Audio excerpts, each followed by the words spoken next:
केंद्रीय निवडणूक आयोगाच्या निर्देशानुसार 85 पेक्षा अधिक वयोमान असलेल्या ज्येष्ठांना घरबसल्या मतदान करण्याची मुभा देण्यात आली आहे। त्यानुसार माजी राष्ट्रपती प्रतिभाताई पाटील या घरबसल्या मतदान करणार आहेत। जिल्हाधिकारी कार्यालयाने या संदर्भात सकारात्मक प्रतिसाद दिला असल्याची माहिती त्यांच्या निकटवर्तीयांनी दिली आहे।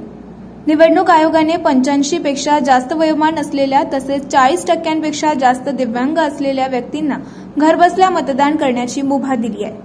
त्यासाठी त्यांनी 12D हा अर्ज भरून दिल्यास जिल्हा निवडणूक यंत्रणा संबंधित मतदाराच्या घरी जाऊन मतदानाची प्रक्रिया पूर्ण करणार आहे।